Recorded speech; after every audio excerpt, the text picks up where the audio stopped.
దేశంలో రైతులపై పెరుగుతున్న అప్పుల భారం గురించి కేంద్ర ప్రభుత్వం లోక్సభలో కీలక విషయాలు వెల్లడించింది. లిఖితపూర్వక ప్రశ్నలకు సమాధానంగా పంకజ్ చౌదరి అనే కేంద్ర ఆర్థిక శాఖ సహాయక మంత్రి రైతులపై ఉన్న అప్పుల వివరాలను వెల్లడించాడనమాట.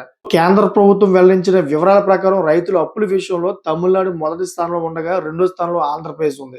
సో 2025 డిసెంబర్ 31 నాటికి ఆంధ్రప్రదేశ్లో రైతులపై మొత్తం 3,75,254 రూపాయల అప్పు ఉన్నట్లు కేంద్రం వెల్లడించింది.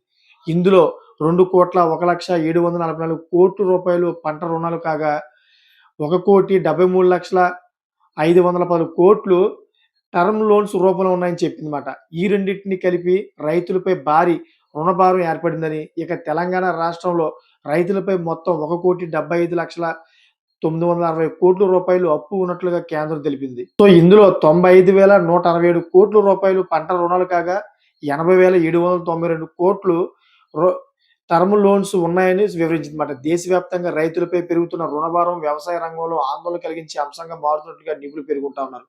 రైతులకు ఆర్థిక సహాయం, స్థిరమైన ఆదాయం కల్పించే విధానాలు అవసరమని వారు సూచిస్తా ఉన్నారు. సో ఈ విధంగా అయితే మన ఆంధ్రప్రదేశ్‌లోని రైతులకి అప్పుల భారం పెరిగిపోతా ఉన్నాయి. ఎందుకంటే సరైన పంట చేతికి రాకపోవడం వల్ల, సరైన వాతావరణం అనుకూలించకపోవడం వల్ల. దీంతో ఇప్పుడు ఈ రోజైతే ఒక ప్రకటన కూడా చేశారు చంద్రబాబు నాయుడు గారు. రైతులందరూ కూడా ఒక శుభవార్త కూడా ప్రభుత్వం తరపు నుంచి కూడా అందించారు. ఇటువంటి కష్టకాలంలోనే. ఒక రకంగా చెప్పాలంటే వీళ్ళందరూ కూడా ఉపశమనం అని చెప్పుకోవాలి. చాలా మంది పంటలు సరిగ్గా చేతికి రాకపోవడంతోటి ఏ అయితే బ్యాంకులున్నాయో బ్యాంకుల నుంచి రుణాలు తీసుకున్నారో ఆ రుణాలు కట్టలేకపోతున్నారన్నమాట. చూసారు కదా! మీకేమనిపిస్తుందో కామెంట్ చేయండి. అదేవిధంగా ఇటువంటి లేటెస్ట్ ఇన్ఫర్మేషన్ కోసం ఛానెల్ సబ్స్క్రైబ్ చేసుకోండి. Thanks for watching friends.